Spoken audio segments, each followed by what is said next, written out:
నడమంత్రపు సిరి నరం మీద పుండు నిలవనవదని సామెత ఉంది.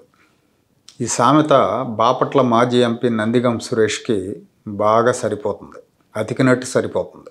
ఇతను మొన్ననే బెయిల్ మీద బయటకు వచ్చాడు, కానీ బయటకు వచ్చి తినగలేడు, మళ్ళీ దాడులు దందాలు మొదలుపెట్టాడు. ఈ నందిగం సురేష్ పేరు రెండు రాష్ట్రాల్లో తెలియని వాళ్ళు ఉండరు. 2014లో రాష్ట్ర విభజన తర్వాత అమరావతిలో రాజధాని ప్రకటించిన తర్వాత ఇతను వార్తల్లోకి వచ్చాడు.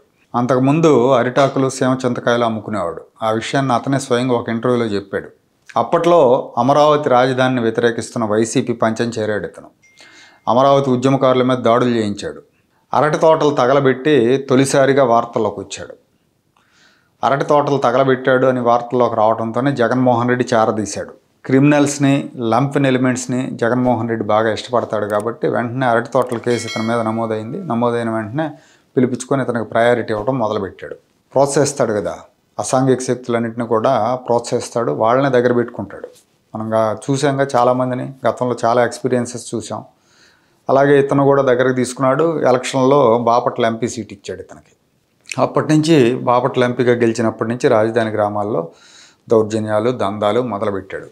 బాపట్ల లోక్సభ నియోజకవర్గం నుంచి దగ్గుబాటి వెంకటేశ్వరరావు గారు, పురంధేశ్వరి, అలాగే డి రామానాయుడు, విద్యాధికులైన ఉన్నతాధికారులుగా పనిచేసిన శ్రీరామ్ మాల్యాద్రి, అలాగే పనబాక లక్ష్మి, కేంద్ర మంత్రిగా పనిచేసిన పనబాక లక్ష్మి లాంటి పెద్ద పెద్ద వాళ్ళందరూ కూడా ఎంపీలుగా ప్రాతినిధ్యం వహించారు బాపట్ల నుంచి. అలాంటి నియోజకవర్గం నుంచి క్రిమినల్ బ్యాక్గ్రౌండ్ ఉన్న వ్యక్తి ఎంపీ అయ్యాడు. ఇతన్ని ఎందుకు గెలిపించారో ఆ ప్రజలకి తెలియదు, ఇతను ఎందుకు గెలిచాడో ఇతనికి తెలియదు. 5 ఏళ్ల పాటు దందాలు దౌర్జన్యాలతో నడిపేశాడు. ముఖ్యంగా రాజధాని పరిధిలో గ్రామాల్లో రెచ్చిపోయాడు. యాక్చువల్గా రాజధాని ఈయన లోక్సభ నియోజకవర్గ పరిధిలోకి రాదు, కానీ ఇతని స్వగ్రామం రాజధాని పరిధిలో ఉంది కాబట్టి అక్కడ రెచ్చిపోయాడు. 3 రాజధానులకు అనుకూల శిబిరం నడిపించాడు. రాజధాని ఉద్యమకారుల మీద కేసులు పెట్టించాడు. అడ్డొచ్చిన వాళ్ళ మీద ఎస్సీ ఎస్టీ కేసులు పెట్టించారు. బీజేపీ నేత సత్యకుమార్ మీద ఇతని మనుషులతో దాడి చేయించాడు. ఆ రోజున ఇప్పుడున్న మంత్రి, అప్పటి బీజేపీ జాతీయ కార్యదర్శి సత్యకుమార్ మీద కృష్ణానదిలో అడ్డగోలుగా ఇసుక తవ్వేశాడు, నిబంధనలను ఉల్లంఘించి తవ్వేశాడు.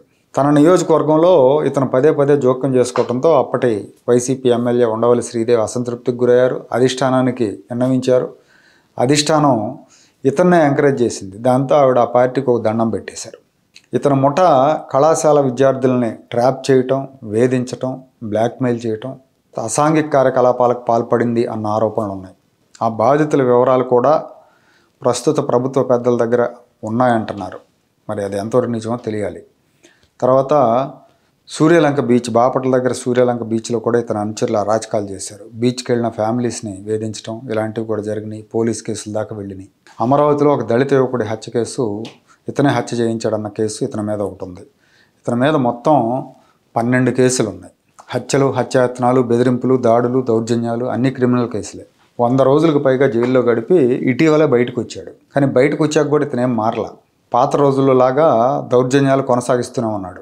గ్రామంలో స్పీడ్గా కారు నడుపుతూ ఒక అతన్ని కారు తగిలితే అతను ప్రశ్నించాడని అతన్ని తీసుకెళ్ళి విపరీతంగా కొట్టారు. ఇతను, ఇతని తమ్ముడు, ఇతని భార్య అందరూ కూడా తన ఇంటికి లాక్కెళ్ళి మరీ బంధించి మరీ కొట్టారు. అతను తీవ్రంగా గాయపడ్డాడు. ఎయిమ్స్లో చేరి చికిత్స పొందుతున్నాడు. పోలీస్ కేసు పెట్టాడు. హత్యాయత్నం కేసు నమోదైంది. ఇతను A1, ఇతని తమ్ముడు A2, ఇతని భార్య A3. బెయిల్ మీద, కండిషన్ బెయిల్ మీద ఉన్నప్పుడు చాలా పద్ధతిగా ఉండాలి. పద్ధతిగా లేకపోతే కండిషన్ బెయిల్ రద్దు అయ్యే అవకాశం కూడా ఉంది. కాబట్టి పోలీసులు ఇతను బెయిల్ రద్దు పిటిషన్ వేయాలి. ఇతన్ని ఇప్పుడే నార తీసి పక్కన కూర్చోబెట్టకపోతే రేపు పొద్దున్న రాజధానిలో లంపెన్ ఎలిమెంట్స్ అందరికీ ఇతను ఒక నాయకుడు అవుతాడు. ప్రజలను వేధిస్తారు. స్థానికులపైన ఈ రకంగా దౌర్జన్యాలు చేస్తున్నారంటే రేపు పొద్దున్న రాజధాని వచ్చిన తర్వాత ఎక్కడెక్కడి నుంచో వస్తారు. బతకడానికి వచ్చేవాళ్ళు వస్తారు, బతుకు తెరువు కోసం వచ్చేవాళ్ళు వస్తారు, వ్యాపారాలు చేసుకునే వాళ్ళు వస్తారు, పరిశ్రమలు పెట్టేవాళ్ళు వస్తారు. వీళ్ళందరినీ వేధించడానికి గ్యారంటీ లేదు. కాబట్టి అమరావతిలో ఇలాంటి లంపెన్ ఎలిమెంట్స్ తాట తీసే పోలీసు అధికారులను నియమించాలి ప్రభుత్వం. వీళ్ళ మీద రౌడీ షీట్లు ఓపెన్ చేసి ఒక కన్నేసి ఉంచాలి. అవసరమైతే నగర బహిష్కరణ కూడా చేయాలి. అలా చేయకపోతే రేపు రాబోయే రాజధానిలో కాబోయే రౌడీలు అవుతారు వీళ్ళంతా.